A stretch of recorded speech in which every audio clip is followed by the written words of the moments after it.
السلام علیکم ناظرین، جیسا کہ میں نے اس سے پہلے والے ویڈیو میں کہا کہ جو نبی ہوتے ہیں ان کے باپ کافر ہیں، یہ آج تک کسی دلیل سے ثابت نہیں ہوتا ہے، لیکن ایسا ہوتا ہے کہ ان کے بچے کوئی کافر ہو سکتے ہیں، کسی نبی کے بچے۔ تو اس پر میرے کسی ویور نے مجھ سے یہ سوال کیا، آپ نے کہہ تو دیا کہ کسی نبی کے ماں باپ جو ہیں وہ کافر ہونا ثابت نہیں، لیکن کسی نبی کا بچہ یا بیوی کافر ہو سکتے ہیں، لیکن آپ نے دلیل نہیں دی۔ تو میں نے سوچا چلیے آج اسی پر ایک ویڈیو بنا کر کے آپ کے سامنے پیش کر دیتا ہوں، جس میں میں دلیل دے دیتا ہوں۔ حضرت نوح علیہ السلام، حضرت لوط علیہ السلام، ان لوگوں کے بارے میں قرآن کریم میں تفصیل سے موجود ہے۔ اللہ کے نبی جناب حضرت نوح علیہ السلام، انہوں نے 950 سال تک لوگوں میں تبلیغ کی، لیکن لوگ مسلمان نہیں ہوئے، بس کچھ لوگ مسلمان ہوئے، جس کے بارے میں روایتوں میں آتا ہے صرف 83 جوڑے یہی مسلمان ہوئے۔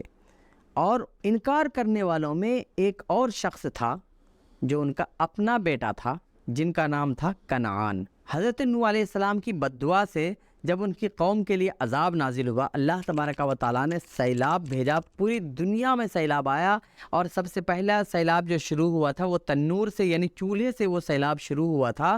تو اس میں حضرت نوح علیہ السلام نے اپنے بیٹے کنعان سے کہا تھا کہ اے میرے بیٹے، ایمان لا کر اس کشتی میں سوار ہو جاؤ، اللہ تبارک و تعالیٰ تمہیں بچا لے گا۔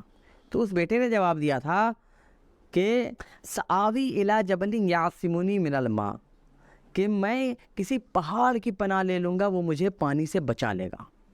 تو حضرت نوح علیہ السلام نے فرمایا اے میرے بیٹے، لا عاصم اليوم الا من رحم، آج کوئی نہیں بچانے والا ہے، صرف وہی بچے گا جس پر ہمارا رب رحم فرمائے گا۔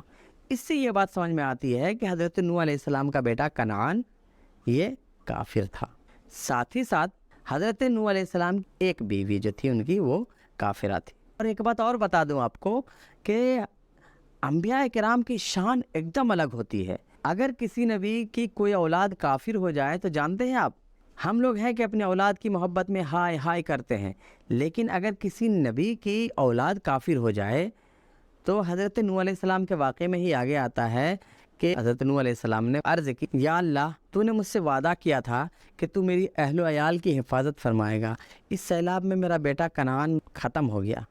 اللہ تعالیٰ نے فرمایا کہ اے نوح، وہ تمہارا اہل نہیں، یا تمہارے گھر کا فرد نہیں، تمہارے اہل و عیال میں سے نہیں۔ سوچئے، ایک نبی کو اللہ تبارک و تعالیٰ کہہ رہا ہے کہ جو بچہ تمہارے دین سے پھر جائے وہ تمہاری اولاد نہیں۔ اور آج ہمارا حال کیا ہے؟ ہمارا ایک بیٹا قادیانی ہوا بیٹھا ہے، ایک کچھ اور ہوا بیٹھا ہے، ایک کچھ اور ہوا بیٹھا ہے، اور ہم ہیں کہ سب سے رشتہ داریاں نبھا رہے ہیں۔ اللہ ہی خیر کرے۔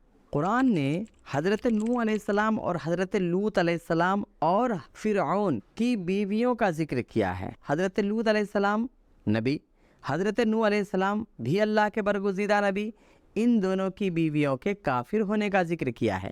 اور تیسرا فرعون، جو اللہ کا گستاخ، اللہ کے رسول کا گستاخ، اللہ کا منکر، کافر، لیکن اس کی عورت، اس کی بیوی کا ذکر جب کیا ہے تو اس کو مومنہ کہا ہے، جس سے معلوم ہوا کہ اللہ تبارک و تعالیٰ ایمان کی دولت کسی کو بھی دے سکتا ہے۔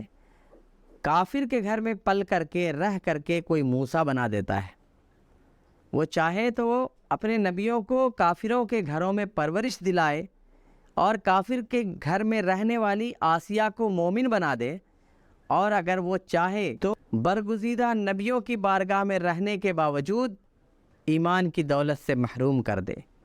تو اللہ تبارک و تعالیٰ کا لاکھ لاکھ شکر ہے کہ اس نے ہمیں امت محمدیہ میں پیدا فرمایا اور ایمان کی دولت سے نوازا۔ اس سے اچھے ویڈیوز دیکھنے کے لیے پلیز لائک، شیئر، سبسکرائب، میرا موٹیویشن بڑھائیں۔